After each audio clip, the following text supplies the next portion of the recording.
These are exciting times, let me tell you. I want to talk a little bit about this whole artificial intelligence stuff and the webinar we had this week. There's a few of us got together on Zoom and I went through what AI is really meaning to all of us.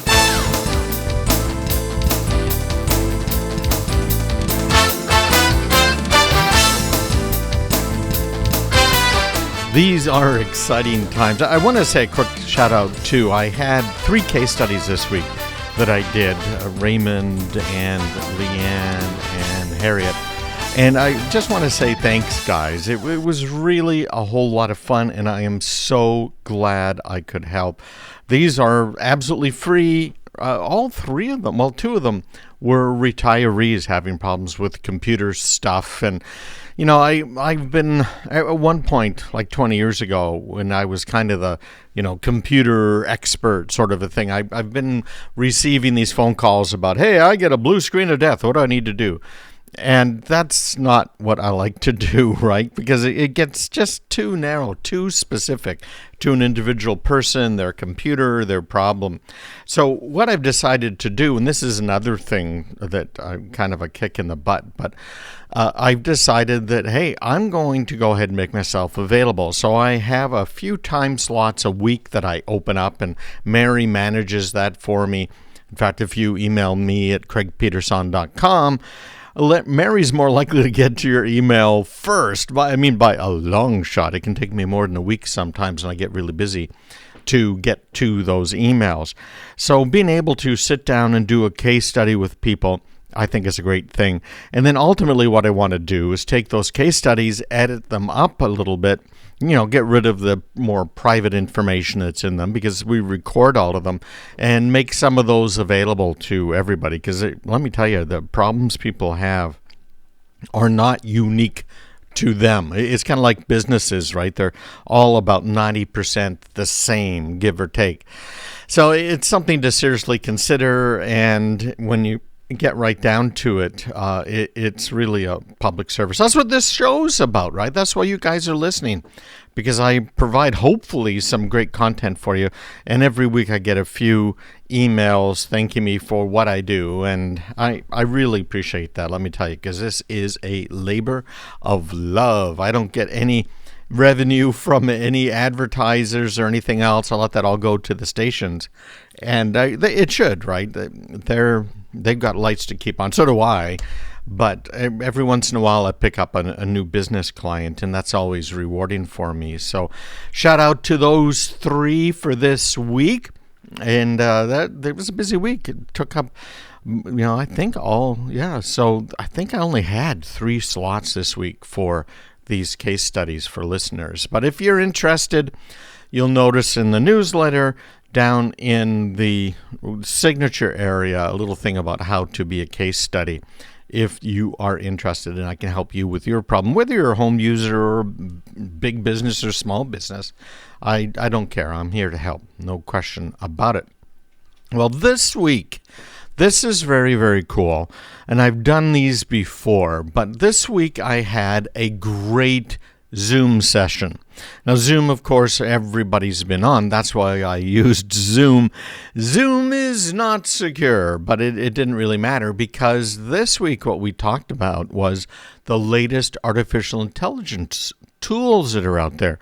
What are those? Well, ChatGPT, for example. It's pretty darn cool when you get down to it, because ChatGPT lets you do a ton of stuff and learn a ton of stuff from it. And we went through some of the things ChatGPT does pretty well, which is, just kind of vomit words. That's probably the best way to describe it, because it sure isn't great at doing any sort of analysis. In fact, it has no real ability to, other than the analysis of what's the next most likely word in this sentence. That's how this stuff works. It's generative. It just sits there and kind of generates responses. It really has no clue what you're asking for. And one of the things that I absolutely loved, Karen figured this out, my wife. She went into ChatGPT and she said, what kind of cybersecurity services can you offer? Now, this is asking ChatGPT. And ChatGPT, of course, is the big OpenAI thing. Everybody knows about ChatGPT. Everyone's an expert on it by now. Obviously, a little tongue-in-cheek, but I think we're over 100 million people now using ChatGPT. It's crazy, a lot of people. But they asked it, well, what can you do here for me for cybersecurity? And so it generated this long thing, and we talked about it in the webinar, that was total garbage, total fiction, right? And it talked about how they have software that looks for this type of a break-in, that type of a break-in, and how they do this type of analysis and that, and how they're going to save you from yourselves. And I sat there thinking, you know what? I came across a website from one of these managed services providers, and I think ChatGPT wrote everything up for them on their What We Do page. Because ChatGPT was talking about this software that OpenAI provides and these services OpenAI provides, et cetera, et cetera. OpenAI doesn't provide anything, any services for cybersecurity. It's absolutely incredible. And then people are taking that and using it themselves who know very little about cybersecurity. Man, I guess my life's getting a little tougher here because it used to be that people would hang up a shingle saying, yeah, I'm a cybersecurity expert, because they sign up with some big company that has everything you'll need to support your customers. And those big companies are often the wrong choice. I mean, really, really wrong choice. If you don't know what you're doing, you don't know how you do it. And in fact, one of them was hacked, a year and a half ago, so badly that it ended up hacking, because of this company that was being used by these managed services providers. It ended up hacking government agencies and tens of thousands of businesses worldwide. Yeah, so that someone could go and hang up a shingle saying, I are a cybersecurity expert. So it was fascinating sitting there. We generated some content for Facebook using ChatGPT, for Twitter, LinkedIn, Instagram, YouTube. It even writes some scripts of what you might want to say and even how to say it. Now remember, it's making a lot of mistakes, and people just don't realize that. A lot of mistakes. If you don't know the business or whatever it might be that you're talking about, you're going to be led astray. You know, if you're not an expert on the Roman Empire, you probably shouldn't be asking detailed questions about it unless you're going to do a lot more research yourself. And I'm talking to you students out there, because we showed ChatGPT and some of these other ones and how they're being misused to put together history papers, English papers, the list kind of goes on and on. So it was fun. It was a whole lot of fun. It was a much smaller crowd than I expected. Now, I wanted some people to be on it, and there certainly were very interested people who paid attention to my newsletter and got that invite and responded. But that was good. That was really good, because I was limiting the number of people who could attend anyways, so that we could keep it kind of one-on-one. And that's why I also set it up as just a regular Zoom meeting. Although, as you know, as I mentioned, I'm not into Zoom. Zoom's kind of dangerous. So we had our meeting and a lot of back and forth and a lot of demos. And I want to just shout out to everybody who was on it. I think things went really, really well. So congratulations. And thank you, everybody. It was well worth it. Now, we're probably going to do some more, and maybe longer tail, if you will. In other words, a little more specific about some tools or some applications of the tools. Kind of hard to say exactly what we'll end up doing, but we're going to do something along those lines. In fact, the case studies this week, Leanne in particular, was really kind of eye-opening to me, because it was just such a difficult thing she's trying to figure out. You know, she'd been a school teacher for years, and now she's trying to take care of her mother and also try and figure out what to do with her computer that isn't working quite right. And so what was eye-opening to me is that, there are a lot of people that don't know exactly what to do or who to trust. And she needs to take her computer in for repairs down at the shop and wanted to know, okay, now I've got all my financial information in here, everything, right? You think about what you have, right? You might have loans, car loans, home loans, bank account information. And so I pulled out the information from my newsletter a few weeks ago. Do you remember the one where it said how to Fort Knox your files? I thought that was rather clever. But how to Fort Knox your files on Windows, and how to encrypt folders and how to encrypt individual files. And it was a step-by-step thing, which we're doing a lot more of. That's part of our featured tip segment. And it was something that I reviewed with her because it was perfect for her, right? That the store or the repair shop needs to be able to log onto her computer in order to make sure things are working after they've got stuff fixed. But then what? Are they going to be able to get at all of her private information? So I pulled out that newsletter and showed her the Fort Knox stuff. And I put it all into a little document for her that I gave her after we reviewed it there live online. So it was fun. It was fun talking to everybody. So thanks, guys, for this week and everybody that participated in our case studies. And if you're interested, just email me, me@craigpeterson.com. These are not sales things, right? I don't care if you're a home user, retired, and just don't have any money to spend on anything. This is to help. But, if you're a business, I'm more than glad to help. Stick around.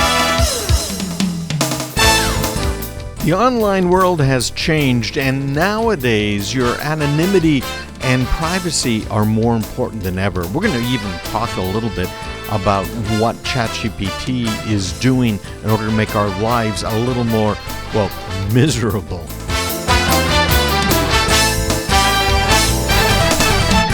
I included in my newsletter, hopefully you got it. If you didn't, it's free to anybody. It is not one of these heavy selling things. I really am trying to help, okay? This is coming from a position of love.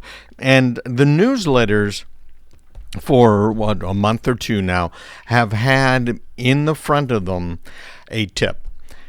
And the tip is for you. And it's a step-by-step on how to do something that's crucial to your security, your privacy, your anonymity. And it's designed to really take you maybe 10 minutes to do. And the idea is if you do one little thing a week, you're going to, after a year, be a lot further ahead. It's kind of like that 1 degree thing. Did you ever read that book? I'm trying to remember what it was called, but the difference just 1 degree makes. Just a little bit of change every week is going to get you in a whole new place within a year. So if, first of all, you are subscribed and you're not reading these, take a minute to go back in the archive. And that's what I suggest to everyone too. If you are on my email list, you have your mail program automatically save the emails. I've even got in the bottom of the email, right near the very, very bottom, a tip on how to do that on the Google Chrome browser. There's other ways to do it on others, but it's important to save these so that you can search for whatever information you're looking for. Now, I know a lot of people will go to Google. You might try and use some of these tools like ChatGPT, but as a word of warning, these tools are not as good as having somebody who knows what they are talking about. I think it's really important because if you are just relying on some tool that's online that doesn't know much about you, doesn't know much about history, in fact, all it's usually doing is trying to find what it thinks is the best match for you based on what people have been saying, I can pretty much guarantee it's not the best idea for you. So saving those emails every week is going to make a huge change for you because you can go back and review them. You can search through them, find information about what you need. So I had in my newsletter, what we're going to talk about right now is a little bit about anonymity and privacy. And unfortunately, in this day and age, those two things actually mean almost exactly the same thing. Because unless you have some form of anonymity online, you are not going to have any real privacy. You might remember, this caused quite a storm a couple of years ago. I had an article that said, lie to your bank. That was my tip, lie to your bank. And the real idea behind this wasn't that you should be lying to your bank. Obviously, if there's official forms, if there's some government thing that you got to take care of, you don't want to lie about it. But if some bank wants to make some sort of an offer to you, you sign up for something, whatever it might be. And we're not talking about a bank account here or something else that might have to be reported to the IRS or other agency. Use a fake name. I have 5,000 records in a spreadsheet of fake names, dates of births, addresses, all kinds of fake information, because what I'm trying to do is just have a little privacy online. If someone doesn't need to know who I really am, they're not going to find out.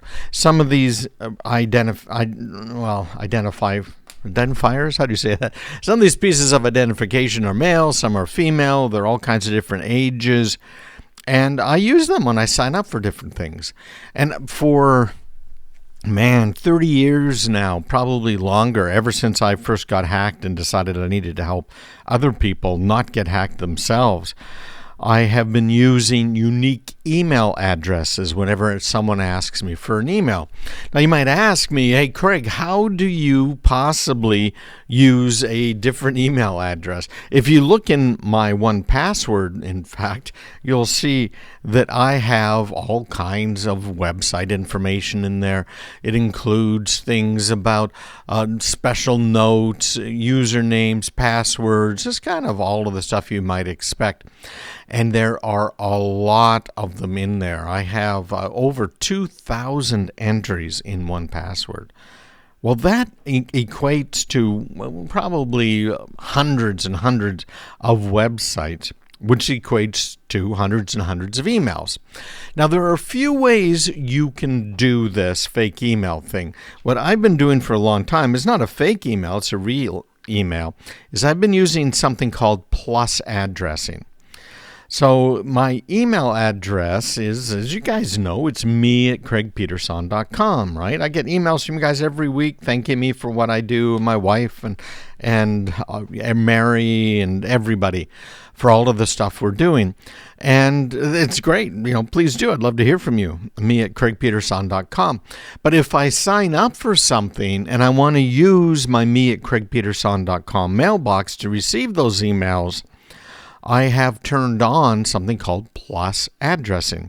So I might have a website that I go to. So let's say it's campaign.com. So what I would do for an email address is I'd say me, M-E, the plus sign, campaign, or campaign.com at craigpeterson.com. So what happens is that email address then is sent to me plus campaign at craigpeterson.com. It gets to my mail server, and my mail server knows, okay, what he's doing here is he wants me to flatten this into just me at craigpeterson.com.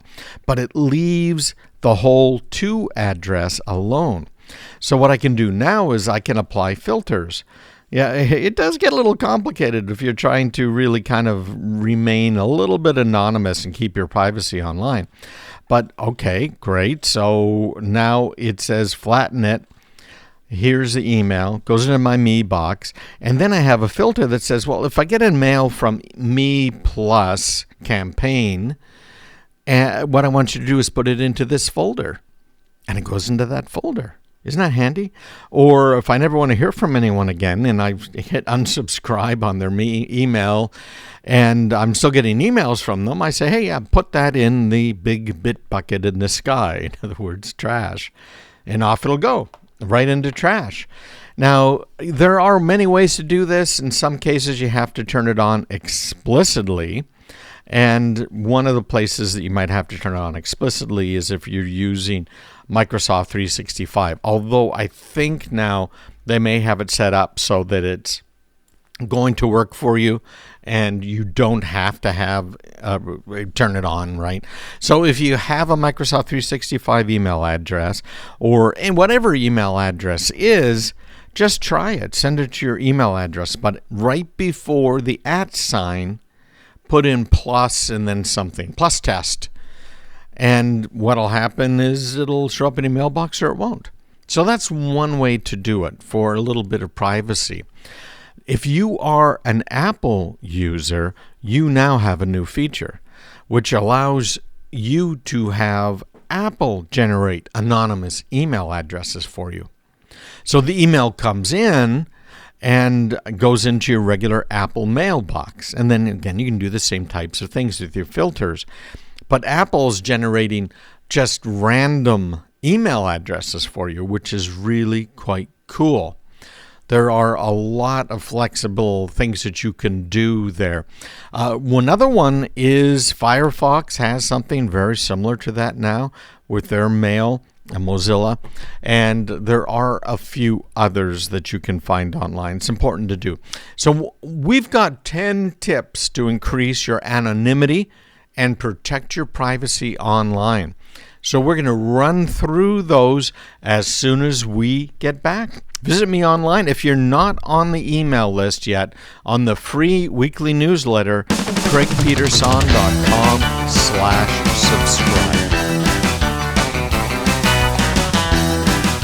I promise it'll be worth signing up.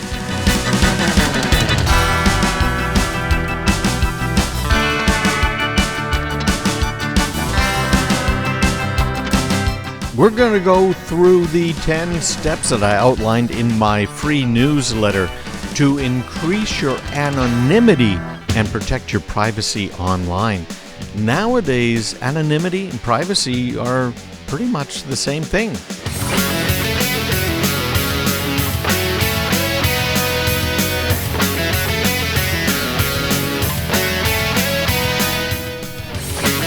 I have talked about VPNs many times.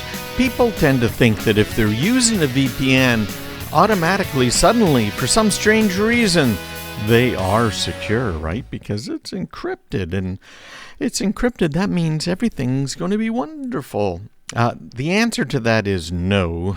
That is not true for a number of reasons. There's some things you have to truly consider. So let's talk about VPNs a little bit. First of all, they are encrypted as a rule, right? But I want to kind of give you an analogy that I came up with some years ago when I was teaching one of these VPN webinars. And that analogy is you're driving a car. And let's say that you are driving from San Jose, California, on up to Oakland. So you've got some roads to drive on. You're going to go across a bridge, the beautiful new Oakland Bay Bridge, and then you're going to end up in Oakland, California. That's assuming you want to go to California, okay? There's some pretty stuff out there. But anyways, that's a separate issue entirely. Or let's say you want to go from Southie in Boston on up north, right up to New Hampshire, or you name it, right? But I want a bridge in your mind. Think of a bridge, Brooklyn Bridge, whatever it might be. The VPN, I'm going to equate to the bridge. The VPN is carrying you and your data. It's carrying your car as you're driving. But before you get on that bridge, you're on roads, regular streets, maybe small streets, maybe scary streets. Then you're on the bridge. And then you're off the bridge and you're back on streets, aren't you? You got some big streets, some small streets, some scary streets, some bright streets, some dark streets. We're trying saying that fast. The VPN is secure. If it might be, right? It probably is. So your data is secure as it is on that VPN going across the bridge. However, Your data is exposed, just as you in your car are exposed while you're driving on those other streets. You know, the back roads, the big streets, the little streets, all that sort of stuff. You are exposed. And when it comes to VPNs, most of these VPN servers are sitting in big data centers. Most of them are rented data center space. So they can be at an Amazon Web Services data center. They might be at a Microsoft Azure center. There's many, many more than that, but we'll just use those two as examples. If you are a bad guy, where are you going to go to get people's data? This is kind of like Willie Sutton, right? Where he allegedly said, when asked, why do you rob banks? Because that is where the money is, right? You're not going to go and rob a lemonade stand that some kids have on the corner and walk away with $10. You're going to try a bank that has a lot of money, correct? So off you go buying what now? A VPN service. That service is actually hosted in a data center, and that data center may well be tracking all connections. It probably is, frankly, in and out of that data center. So now you got a few different interesting problems. You've got the bad guys trying to hack what? Are they going to try and hack the lemonade stand the kids have for $10? Or are they going to try and hack a VPN server that's hosted in a public data center where they might get access to thousands, tens of thousands of people's accounts, information, where they're going, and maybe even trick a few people and maybe get at their bank accounts, right? That list goes on and on. On top of it, a lot of these, and some of the most major VPN sellers, if you will, the providers that you can find, some of the biggest ones out there who have said, we don't do any logging, we don't do any tracking, in fact, did both logging and tracking.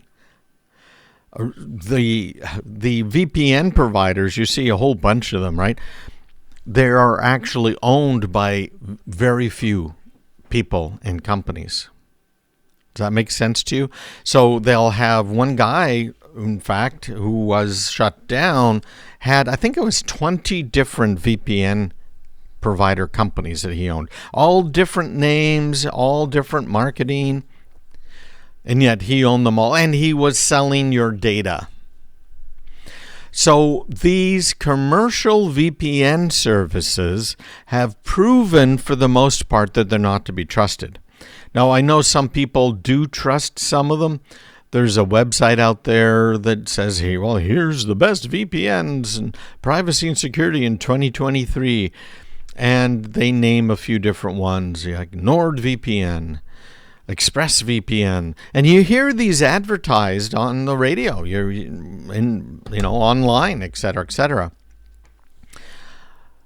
Interesting problems, because we're all faced with them. What do we do with our data? I want to point something out that you may not be really conscious of.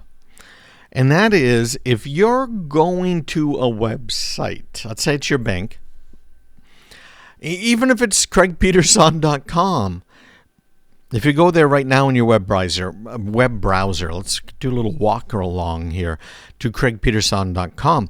Look in the URL bar, no matter where you're going, your bank or whatever, kids soccer team. You'll see a little lock right to the left. Usually it varies a little bit from browser to browser, but a little lock. Click on the lock. And it's going to pop up a little thing saying CraigPeterson.com, connection is secure. Now, if you click on that, you're going to get connection details. And it says, okay, it is secure and the certificate is valid. Well, there's a few things going on here that you need to be aware of that, again, aren't obvious by looking at it. First of all, what does it mean when the browser says the connection is secure? What it means is that the browser's connection to the server where CraigPeterson.com is hosted, or your bank is hosted, or whatever is hosted. That connection from your browser, from the moment it leaves your browser until it gets to that server on the other side, is encrypted. Kind of sounds like a VPN, doesn't it? Because it is. Now, your ISP, whoever's providing your internet service, can tell, okay, you went to CraigPeterson.com if they really cared. But what they can't do is see what you are doing at CraigPeterson.com. So you got to kind of question yourself. Do you want to be trusting that your internet service provider, whoever it is, Comcast, Verizon, T-Mobile, you name it, or do you want to trust them with the knowledge that you went to this bank or you went to that website? Or do you want to trust a VPN service, some of which are run by criminals, and that's proven fact, and others that might be hacked and they might not even be aware of it right now? It's an interesting dilemma. So I've got an answer for that, and we'll be talking about this. Again, we're reviewing the 10 tips that I had in my newsletter to increase your anonymity and protect your privacy online. Make sure you get my next newsletter. You missed this one. We got a featured tip every week, all for free. CraigPeterson.com/subscribe. Find it right there.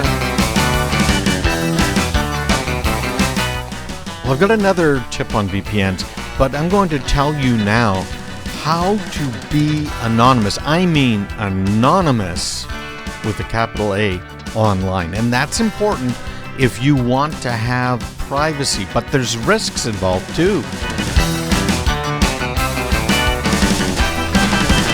Most of the browsers that you use on a day-to-day basis track you. I can guarantee you that most of your internet service providers track you. There's no way around it, unfortunately. They have to do it as part of their daily business, but they also do it for a lot of other reasons, including what to sell you, how to sell you stuff, right, et cetera, et cetera.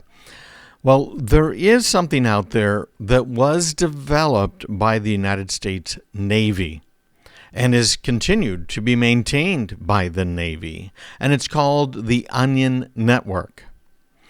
Now, the Onion Network ties into the Tor browser. Maybe it's the other way around. It depends how you want to look at it. The Onion Network was set up to allow dissidents in foreign countries to be able to talk to us, to talk to their CIA handlers, to organize things within the country. It's the sort of thing that I would expect that people in Ukraine are using. Military people use it. It goes on and on. One of the biggest users of this whole network is bad guys, right? It's just like the internet isn't what you might think it might be. Well, actually, more than half of the traffic on the internet right now is streaming television, which is, I think, kind of a waste of bandwidth. But that's a different story. I definitely prefer it over these silly contracts that these cable companies try and get you in. But the bad guys use this Onion Network as well, and we're going to get into that and why that's a little bit of an issue.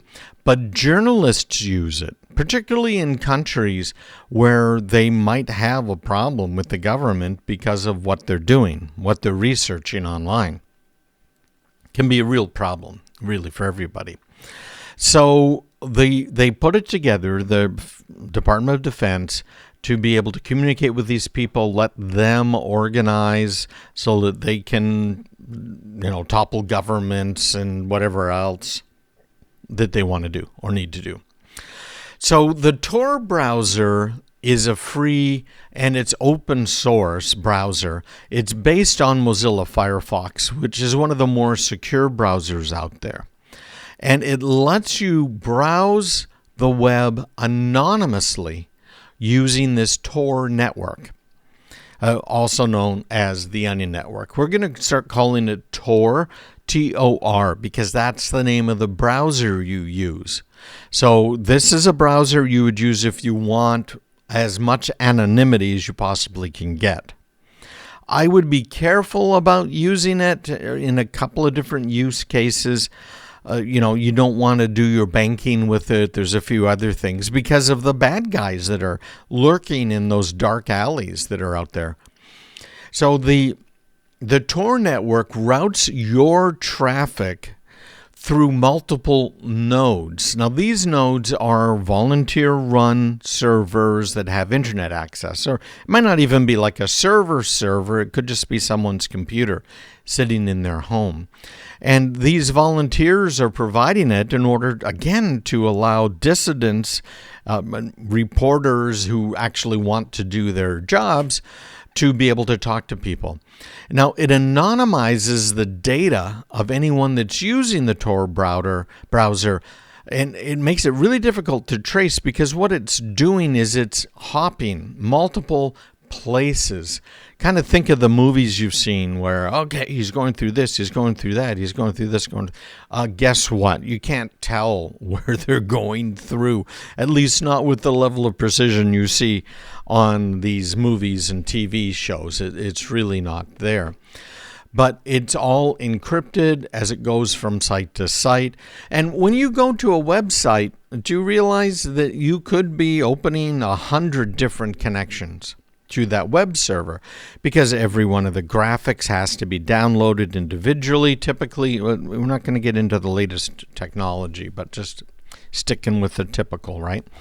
And the text on the page is another file it has to download. So there can be hundreds of things that it's doing and where it's going. So what the Tor network is doing now is it's taking that web page and getting all of these elements, all of these pictures, all of this text from different places in the country and potentially the world. So that no one who's monitoring on the far side, where it comes out of this effectively a VPN, no one knows who the actual originator was, which is why the bad guys really love it. And I hate it that they do this, but we got to live with them, right? They're out there. We're never going to stop them all. So it's providing a real high level of privacy to anyone who uses it, anonymity, security, as you are accessing websites and services and networks that aren't blocked from the Tor network. Because there are some, right? Banks often do this. There are known what are called entry and exit points to this onion network, this Tor network. And so in some cases, they're blocked. I know for most of my clients, the businesses that I work with, we block the Tor browser because we don't want bad guys using it to remain anonymous if they're trying to hack in, right? Does that make sense? So the Tor browser also, because again, it's Mozilla Firefox under the hood, and they're adding some more features, but includes some additional security features. It's got a script blocker, it's got an anti-fingerprinting system, and of course support for HTTPS everywhere, which is a browser extension you should install anyways. It's called HTTPS everywhere, and it just double checks if you're going to a non-secure website that's not encrypted, using that little lock symbol VPN I was talking about, then it'll check to see if that website actually has a secure side to it. Anti-fingerprinting is important too. The Europeans started this trend with their GDPR, their privacy regulations, and a few states have kind of done the same thing where they're saying, well, you should have control over your information. So there now are cookie notices everywhere on the internet, and I'm sure you've noticed them, right? Only allow the necessary cookies to be able to use the website. Maybe add to that the ones that improve your speed, your download speed. Maybe allow all of them, right, so that you can be tracked. Well, there's a way around that, and that's called fingerprinting. So the way fingerprinting works is even if you have cookies turned off, they can query your browser and the information about your computer in order to identify you, fairly uniquely, in fact. most people don't have the exact same configurations of everything and plugins on their browsers, et cetera, versions of the browser software. So that's called fingerprinting, and that's how they get around the cookie thing. Again, it's just another government ploy to make you think they're trying to make you more private or safer. In reality, no, none of that's true. Even Google's come out with this thing saying, yeah, we're not going to use cookies anymore. What they're doing is they're putting you in a box. So rather than having a very explicit definition of you, what you're interested in, your age, your family, the cars you own, et cetera, what they're doing is they're grouping you with about 1,000 other people. So they're saying, yeah, we're not identifying individuals. No. What are they doing? They're putting you in a bucket, a pretty small bucket, and then that's even of more value to a lot of the advertisers. Pick the bucket. So using the Tor browser, they've got all of this anti-fingerprinting built into this. Now, when you're using the Tor browser, you can access websites also that are only available through the Onion Network. Remember, the Onion Network is a network set up by the Navy. It's for dissidents and others to be able to communicate. And you can tell if it's an Onion URL by the extension, which is .onion, right? And it's something you can look at and look for. And there's even a search engine. There's a couple, but DuckDuckGo, I'm going to check right now as we're talking, has built into it an Onion capability. Let's see, Onion Network, okay. And there it is, Tor project, Onion routing. So anyways, so you can get to these different websites. This is what is known as the dark web, the Onion Network. And it's not all dark, but there certainly is a lot of criminal activity on it. And frankly, that's where part of this warning comes from. The warning is that the Onion Network, like any other internet-based service, has some potential risk associated with it. It has similar risks to using a commercial VPN, as I talked about earlier. And the most common risk associated with using Tor and the Onion Network is that your data is sent and received over the network and can be monitored and tracked at different points by malicious actors. Now, it's hard to do that. It's designed to be very hard to do, but it can still happen. These malicious guys, the bad guys, can exploit the network. They can set up, remember, volunteer nodes, little servers on the network. They can set up malicious Tor nodes that intercept traffic, steal data potentially. Other potential risks associated with it include maybe spreading some malware and viruses through the network that can cause damage to your system. So there's no guarantees, and I hate to say this, right? But there's no guarantees that you're going to be safe, kind of no matter what you do online. But when it's about protecting your anonymity, it is all about layers. And I've got a great article about layers up on my website as well. And those layers are easily accessible to anybody through the Tor browser. It's available for free for all of your machines, Windows, Mac, Android, iOS. And if you need something a little anonymous, that's the thing to use. Now, there are 8 more tips here that I have not gone through. Plus, I've got a VPN cybersecurity cheat sheet that you can grab as well. So if you want these 10 tips to increase your anonymity and protect your privacy online, just let me know. Email me at craigpeterson.com, and Mary or Karen or I will make sure you get it. Me, M-E, at craigpeterson.com. Take care. Well, this was a very popular subject in the newsletter this week. It's how to retain some privacy online, clearing your browser history, wiping away your online footprint.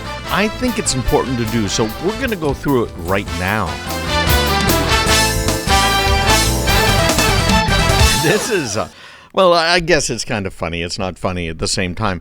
But there are a lot of things that I teach in my courses. There's a lot of simple things that you can do yourself. Of course, we do tons of stuff for our clients, but they're paying us for our time. In fact, they're subsidizing me here now. There's no question about that.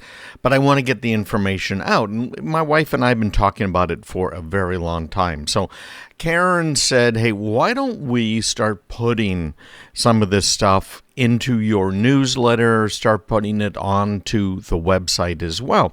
The stuff being, here are the simple things you can do in like about 5 minutes that are going to help.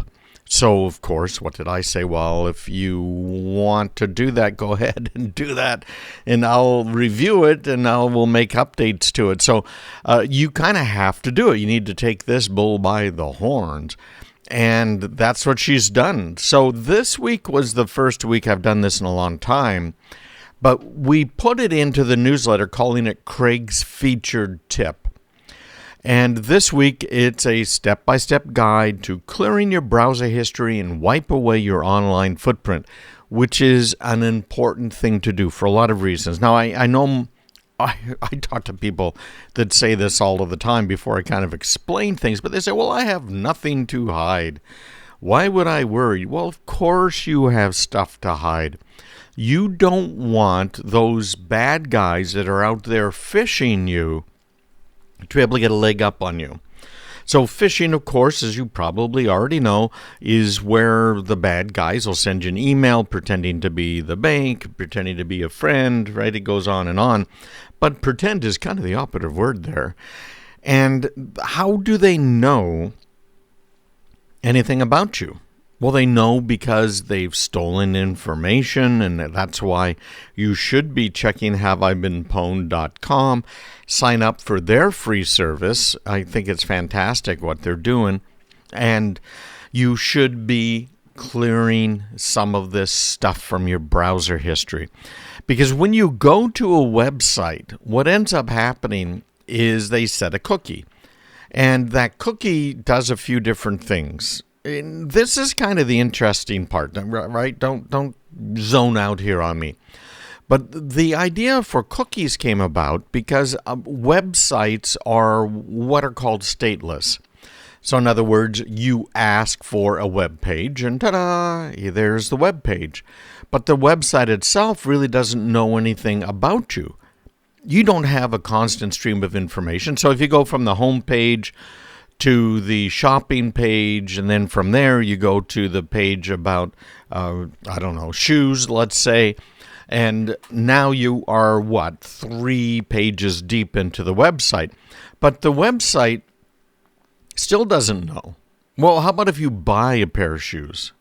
What's going to happen?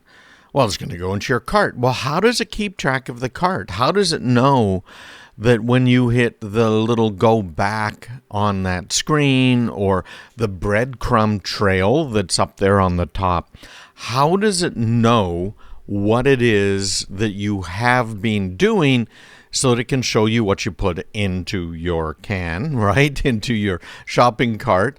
How does it know anything about you? Well, it only knows something about you because of the cookies. So it sets this little cookie, which is a unique identifier. So now when you go to that website, just you go to the home page, it sets a little cookie. So it says, okay, this is session number blah, blah, blah. And then you go to the shopping page. So it'll ask the server, hey, what's your cookie session ID? And your web browser will tell them my session ID is thus. And there can be a little bit of data as well that it keeps, but typically it's not really much of a database. And then you go from there to the shoes page, and then you click on something, right? And it's all based around that session ID. That's why that came to being. Otherwise, you would end up having very, very complicated URLs. And of course, like anything else, we actually have both now. It kind of depends on the website that you're at. But here's where things kind of started going downhill, and that is when the marketers, they're the first ones that really did this, saw, oh, wait a minute now, there is a unique session ID. And in fact, I can store in that cookie or in another cookie some information about you. So last time you were here, you had this session ID. Well, who are you? And so it'll look it up using your cookie, and it will have some sort of unique identifier that they can then use to track you over multiple sessions. It's kind of like when you walk into a big retailer out there and you connect to their Wi-Fi, or nowadays you don't even have to connect to it, but it sees your MAC address, it sees your hardware's unique serial number, and now it knows, hey, wait a minute, she's been here before, and here's where she went, and here's what she did, here's what she bought. So there's a lot that can be done there. And the marketers are now moving on. Well, they've got the next level, don't they? There's always one more level. And this next level isn't just, oh, okay, I'm keeping a database on that person. But how about if I check and see if there were cookies that were set by some other website out there? You know, where might it be? They were at Zappos.com. And I'm Skechers.com. So you're on Skechers' website, and it says, okay, any cookies here? Zappos cookies? I'm looking for this cookie. And the browser would come back and say, yeah, here it is, right? Or Allbirds. I never tried those shoes. Supposed to be the world's most comfortable shoes, they say. It can find out about you and where you have been online, and in many cases, even what you looked at when you were online, or even what you bought while you've been online. And not even necessarily today. It can track it over a longer period of time. So that was the next evolution, which was a problem, obviously, because you don't want all that tracking going on. Well, now you also have the bad guys using this sort of information in order to generate some phishing stuff for you on the website. So you're visiting a site that's been compromised. You don't know it, right? But it's been compromised. And it starts pulling up all kinds of information about you based on your browser and the cookies that are set in it. Now, Google's said, okay, well, we're going to do away with those types of tracking cookies, which is what they're called, and we are going to have just a general categorization. So we're not tracking you, not tracking Craig Peterson. No, heaven forbid. We're just going to set an identifier for you. So for me, it might be something that says, I'm a young guy. And I like this, that, and the other thing, right? So they're going to put us all into a bucket. Maybe the bucket has 1,000 people in it. But that's really all they want and all they need in order to sell ads to advertisers to direct at you, right? So they don't really need to track you, but they do need to put you into a bucket. So that's how Google is solving this. Well, my article this week is... really, I think it's pretty good because it explains some of this stuff about clearing your browser's footprint and why it is essential. So I got 5 reasons right there why it's essential. Some steps you can follow if you want to clear your browser footprint.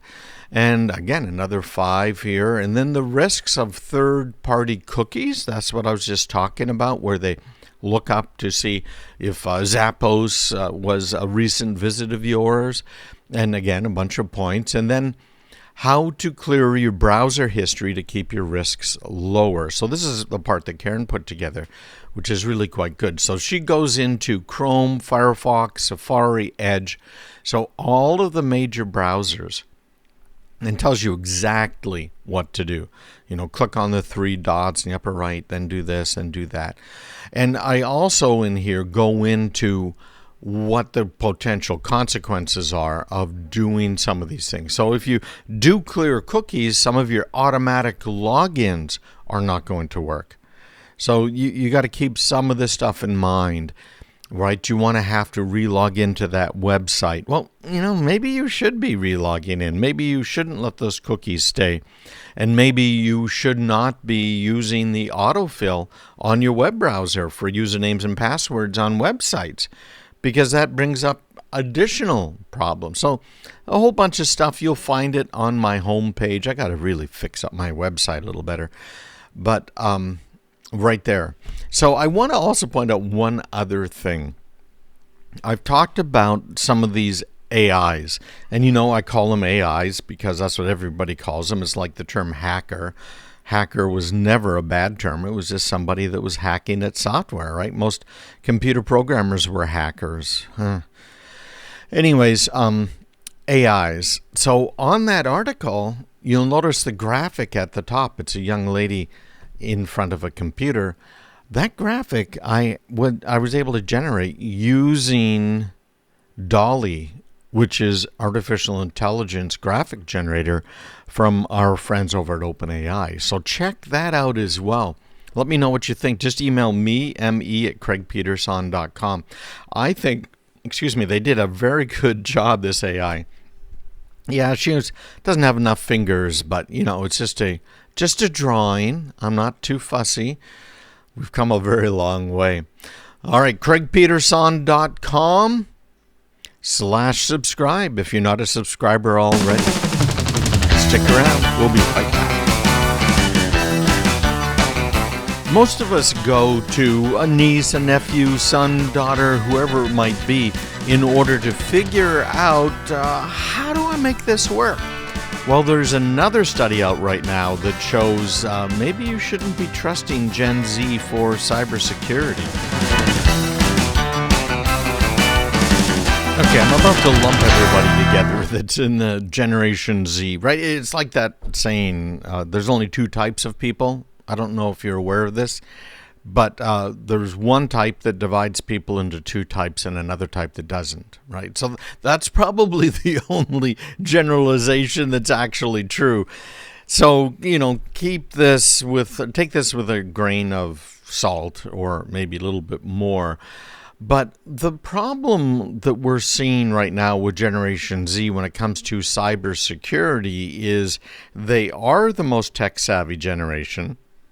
That's why you go to them, right, to get help with things.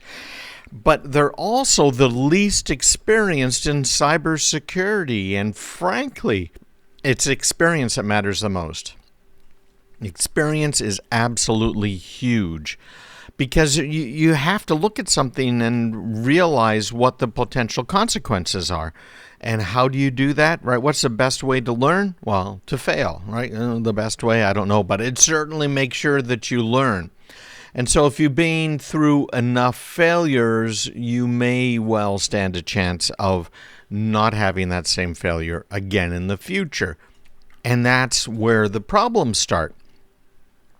Generation Z is also more likely to take risks online. They'll click on suspicious links. They'll download unknown files.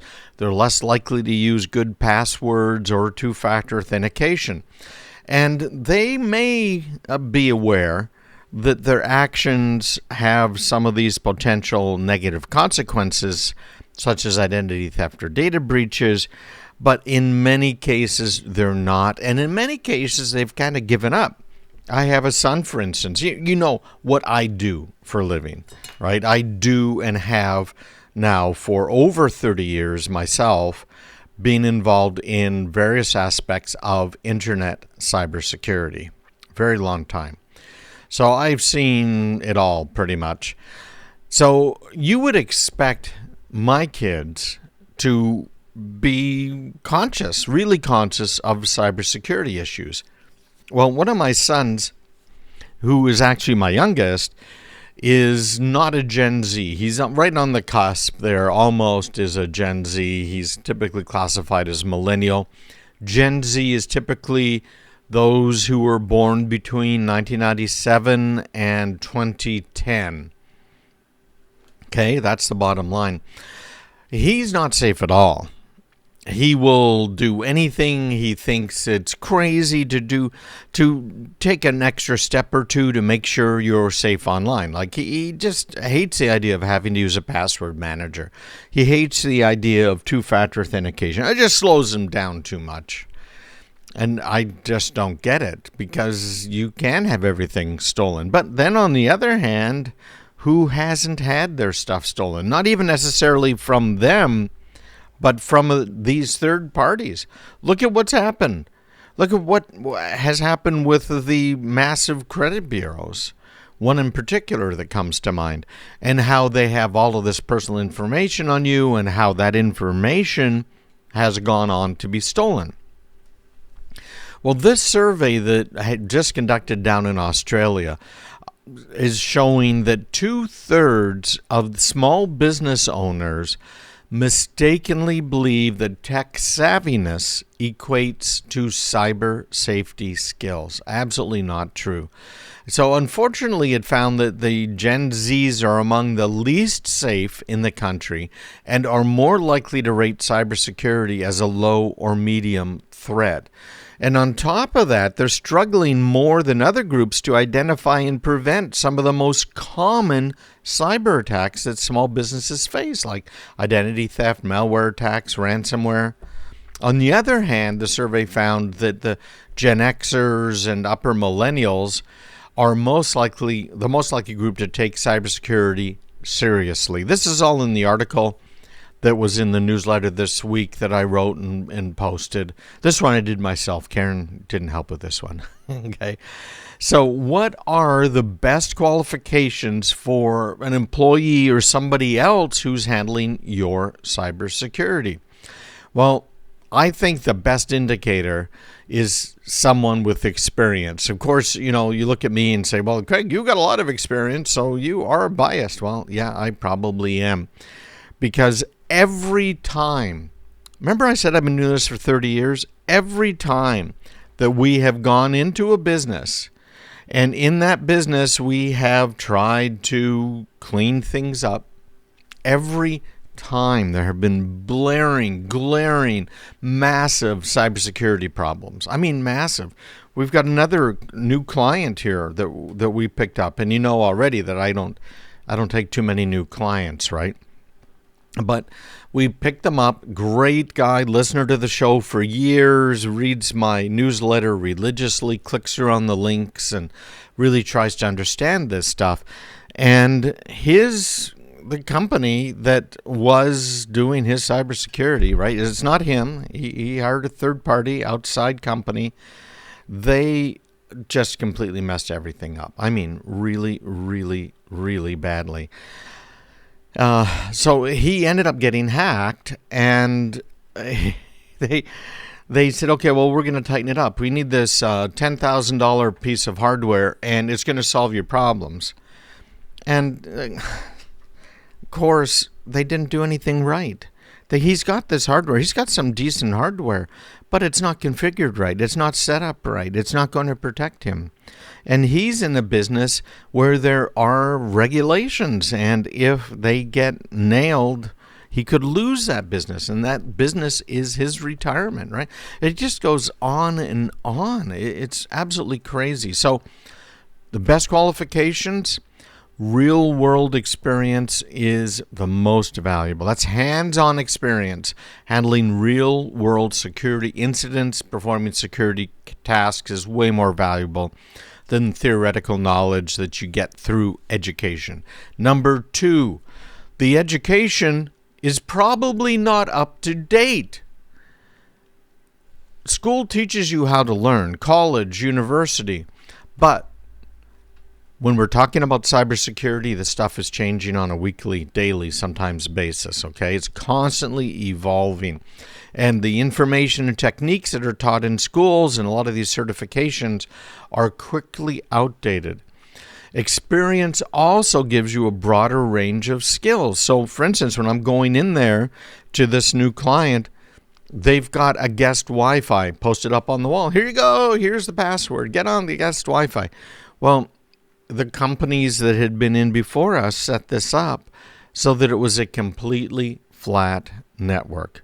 You could get onto the guest Wi-Fi and access every machine in every office that my client has because it was all tied together with no blocks, no firewalls, no VLANs.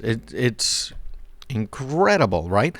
But when you've got this broader range of skills, you go in and say, I've seen problems with this before. Let's have a little bit of a deeper look. And that deeper look showed exactly what I just described to you. So a combination of education, experience, you've got to be continuing your education, you've got to be staying on top of it. And I know a lot of people who are on the email list, the weekly list, and use it as their education. So I've got a bunch more stuff in there, more key points. You'll find it, of course, in this week's newsletter and on my website. So just go to CraigPeterson.com/subscribe if you haven't subscribed, or if you thought you subscribed but you haven't seen my newsletter this week, right there, CraigPeterson.com/subscribe. And if you have questions, I'm more than happy to answer them. I do a little free consulting every week. I set aside a few hours, and maybe you should be a case study. Me at CraigPeterson.com. Well, the tech layoffs have hit a lot of people, but I want to look at the real numbers, and I also want to look at something I've been paying attention to really for quite a few years, and that's the whole H-1B visa program, the foreign workers we have. When you get right down to the numbers, there have been a lot of people laid off. Already this year, we're looking at over 78,000 tech industry workers who've lost their job. 2022, there were about 160,000 that lost their jobs, according to layoffs.fyi.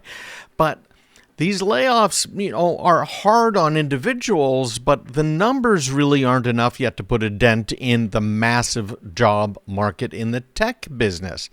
And as a whole, the U.S. tech industry, which does include these big tech companies like Google and Apple and all of these others that have been laying off, the tech industry added employees for the 25th consecutive month in December. And that's according to CompTIA, which is a trade industry. The number of people who are working in tech occupations, now that means we're talking about computer-related technical jobs like software developers, network engineers, data analysts, was at a record high of about 6.5 million people, and their unemployment rate was near a record low of 1.8%, compared to, depends what numbers you believe, but maybe 3.5%. So it's certainly possible those numbers have shifted over the last couple of months, but tens of thousands of layoffs won't move the needle that much when we're talking about percentage. 59% of people, by the way, who have tech jobs don't actually work in the tech industry like I think most of us think. Now, this is according again to some stats from CompTIA.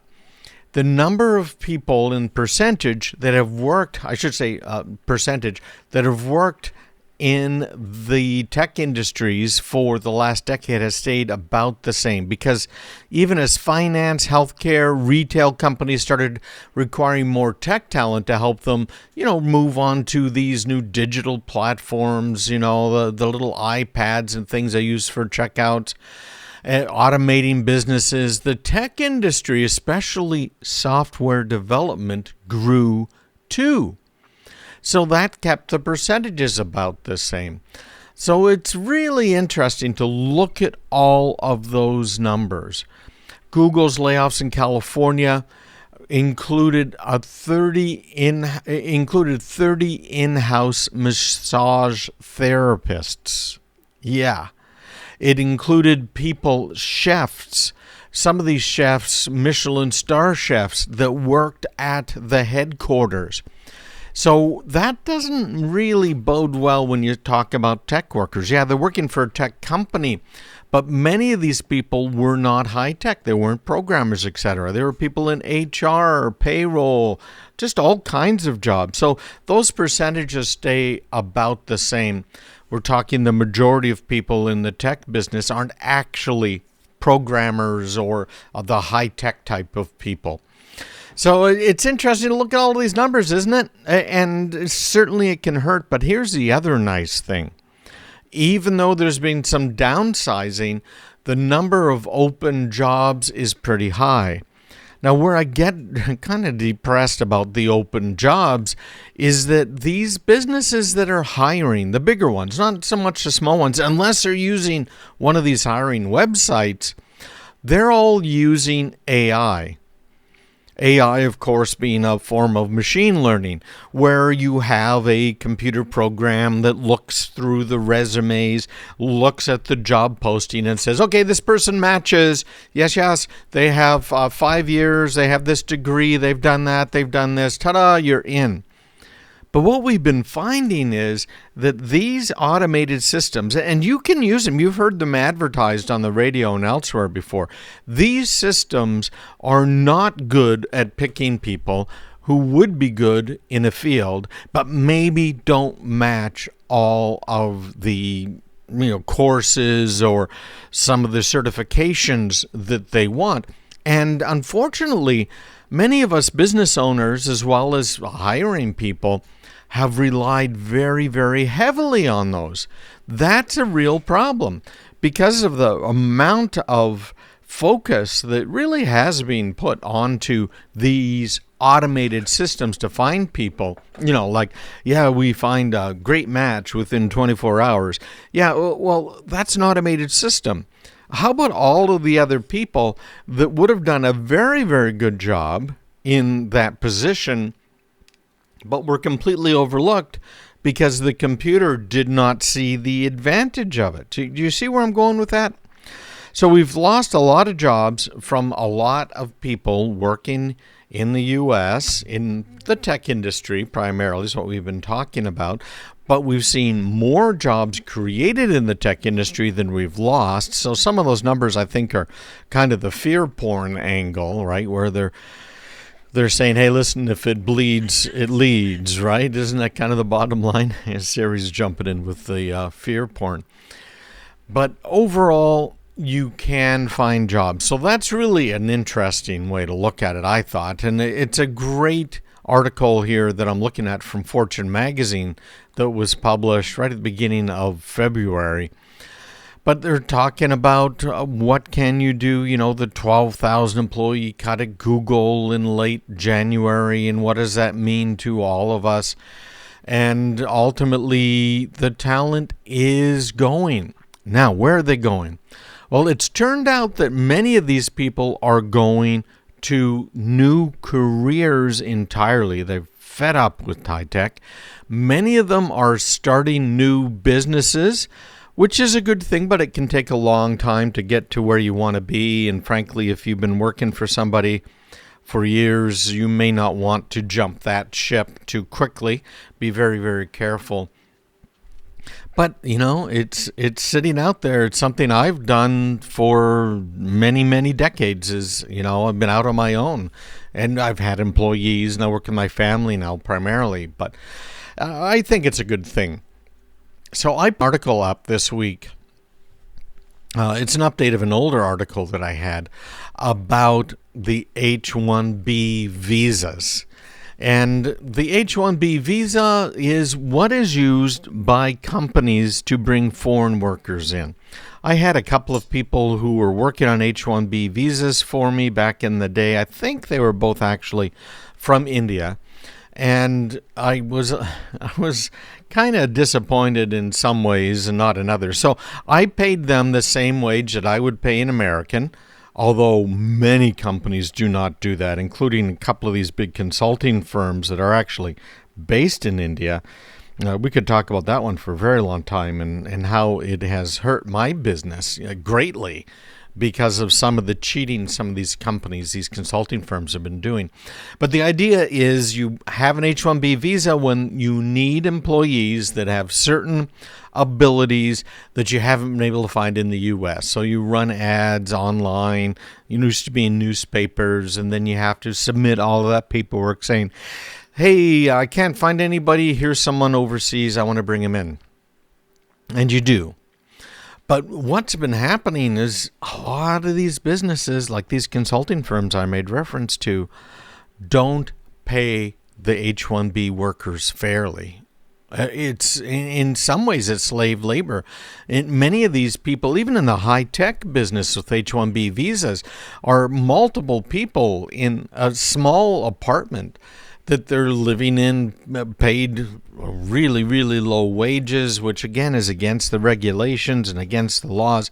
And they're just doing it. So now that we've got these tech layoffs, these people are also suffering. But you know what? It's harder for them to jump jobs because they have to be sponsored in order to stay in the U.S. As I've been saying for a long time, it's time to revamp the H-1B visa program. And high tech, it's taking care of me and my family quite well over the years.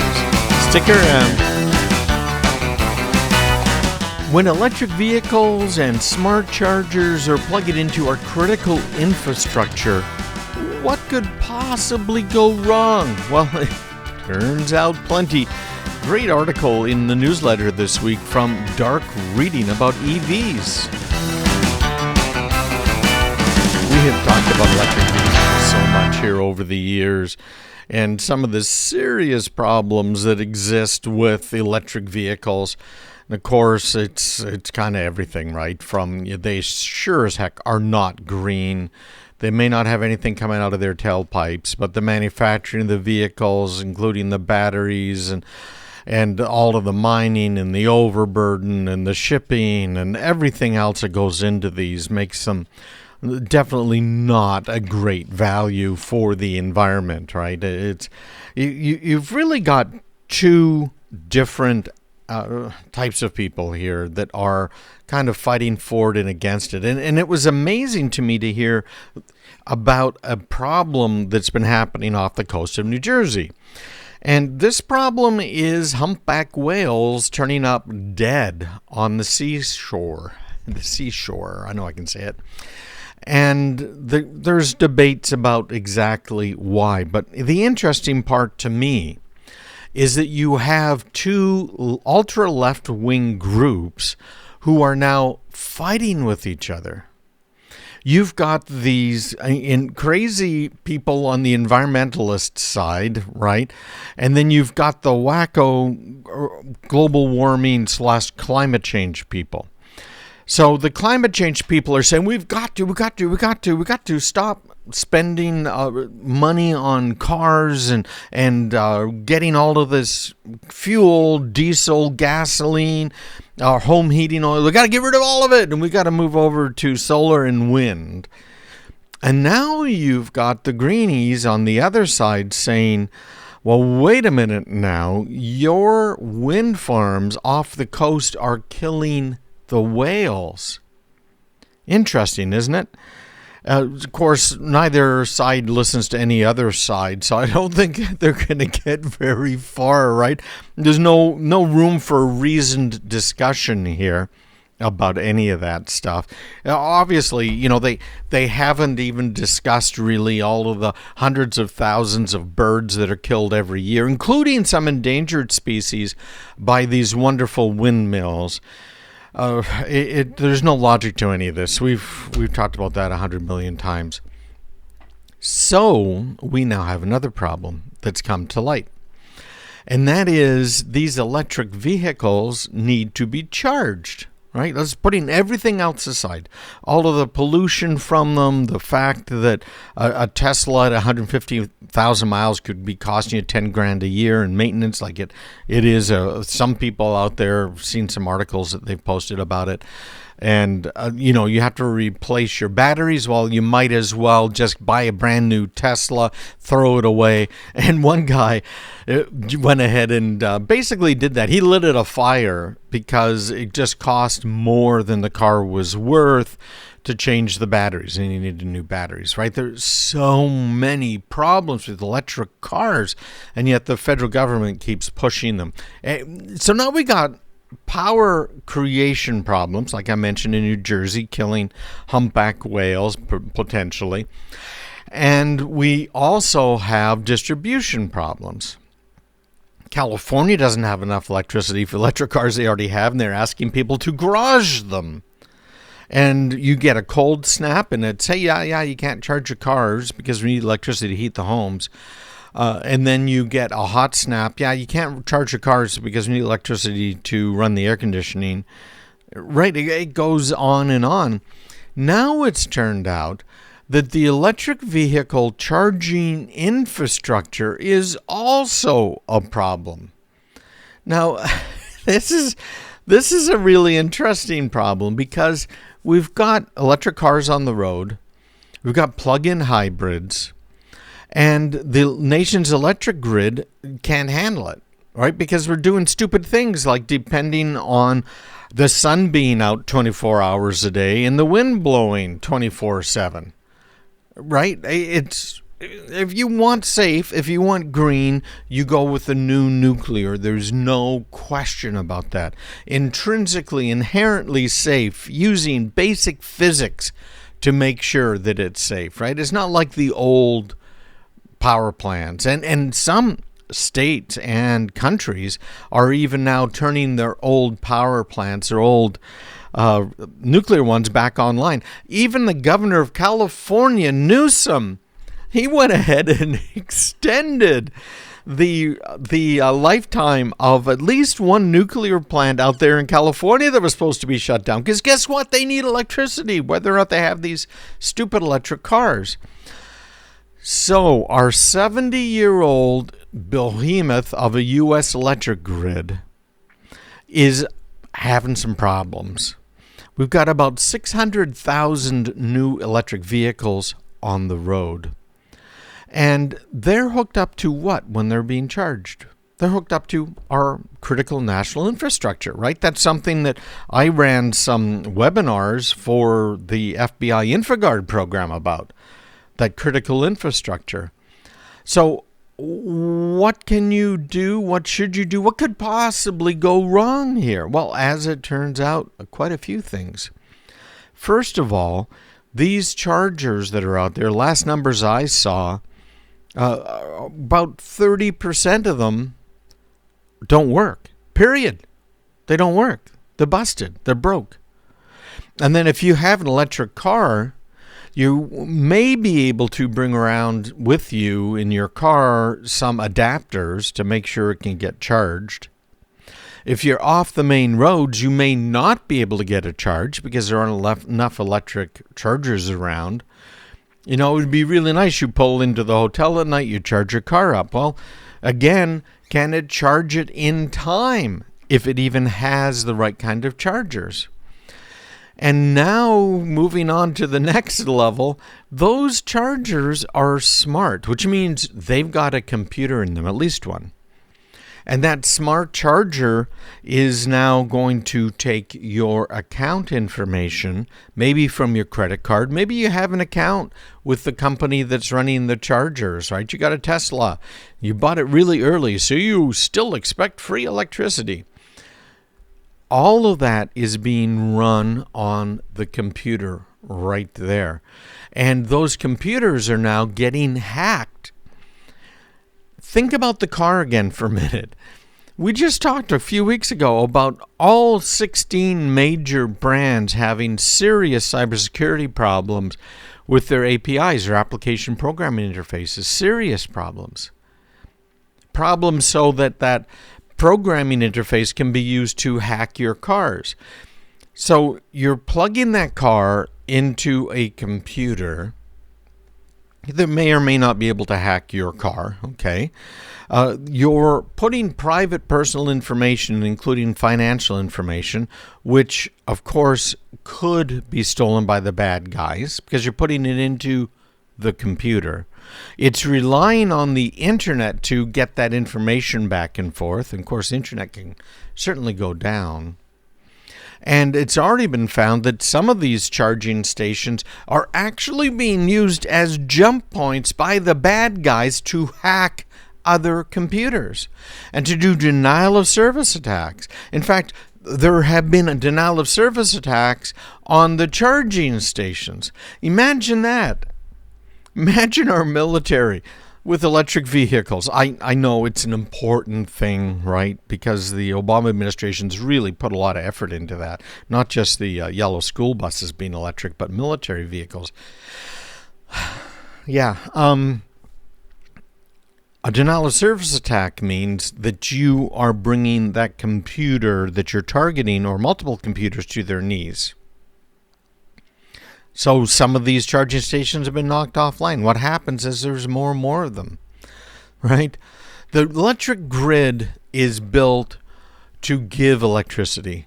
There are a few points on the grid that are feeding the grid. Now, there's a couple of grids. Texas has its own. There's a Northeast grid, right? There's more than that.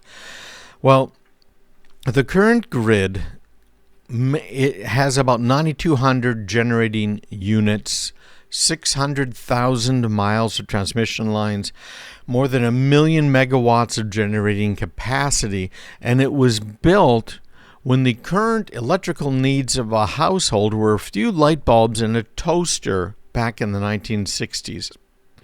Now, I want you to think about your average night at home. Your kids are home, right? The kids are using their computers, their smartphones, their tablets. There are TVs in every room now. You're running a load of wash. The lights are still on because nobody turned them off, and I've got to go around and turn them off, right? That's every dad's job. And the bathroom lights, etc. Someone's playing video games. They got speakers going. You've got people streaming Netflix, Apple TV, etc. Microwave is running. Little kids are talking to Alexa. I had a toddler today. We were babysitting grandkids, and he asked Alexa to play this particular song for him. And you're charging your electric car. Now add 26 million more Teslas, and you can start to see the problem. Plus, the electric grid, of course, is supposed to distribute the electricity, not receive it. So when you start putting all of these little generators like wind turbines, solar panels, and in some cases these electric vehicles that also have petroleum-based engines, we're forcing this 1960s grid far beyond its intended use. And some people, of course, suggesting, well, why don't we go to a smart grid? Because, of course, smart makes everything better, right? Smart, whatever that means. And the idea behind it is it can give and receive power. The capacity will be much larger than we have now. Large loads like these electric vehicle charging stations, heating, cooling systems can crash the grid, and we have seen it. Remember Texas, winter? I think it was 2021. They almost got to the point where they would have been without electricity for, in some people, as much as 6 months. Because of what?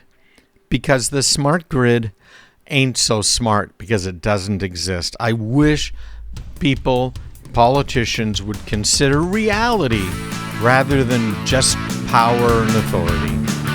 CraigPeterson.com